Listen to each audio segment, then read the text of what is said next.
చాలా కాలంగా ప్రపంచం యావత్తు, ప్రత్యేకంగా మన ఏషియా దేశాల్లో, ఈ దేశాల్లో ఉన్న విద్యార్థులు కానీ, మీడియా కానీ, మాలాంటి జర్నలిస్టులు కానీ, లేకుంటే ఈ యొక్క సామాజిక స్పృహ కలిగిన వ్యక్తులంతా కూడా ఈ పార్లమెంట్ మెంబర్స్కి, రాజ్యసభ మెంబర్స్కి, అసెంబ్లీ మెంబర్స్కి వాళ్ళకి ఇచ్చే ఆ యొక్క రిటర్న్ పెన్షన్స్ గురించి మేము చాలా పోరాడాం.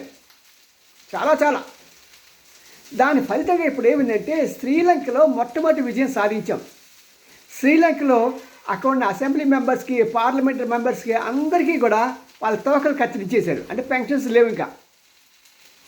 ఎంత శుభవార్త అండి!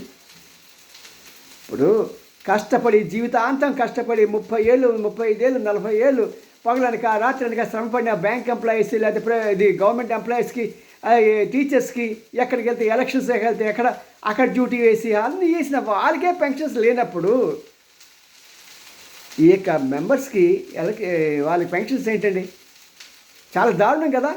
మరి దాని గురించి పోరాడుతున్న సమయంలో శ్రీలంకలో చేసిన ఈ పని బట్టి మా అందరికీ చాలా సంతోషం వేసింది.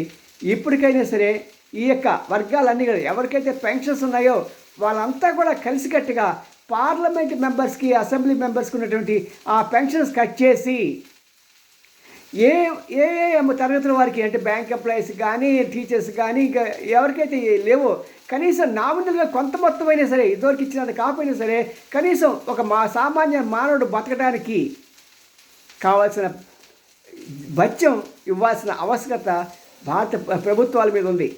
కాబట్టి దీనికోసం ఫైట్ చేయండి. చిన్నపిల్లలాగా చిన్న తాయిలాల కోసం ఫైట్ చేయకండి. నేను ఒకరోజు పని చేస్తాను, 4 గంటలు పని చేస్తాను, ఇవన్నీ షేమ్. అసలైన పోరాటం మీకు 60 తర్వాత తెలుస్తుంది దీని విలువ ఏంటో అనేది. సీయూ మీ and Ramji, senior journalist, Gudiganti TV 9 like చేయండి, షేర్ చేయండి, సబ్స్క్రైబ్ చేయడం మాత్రం మానకండి. బాయ్.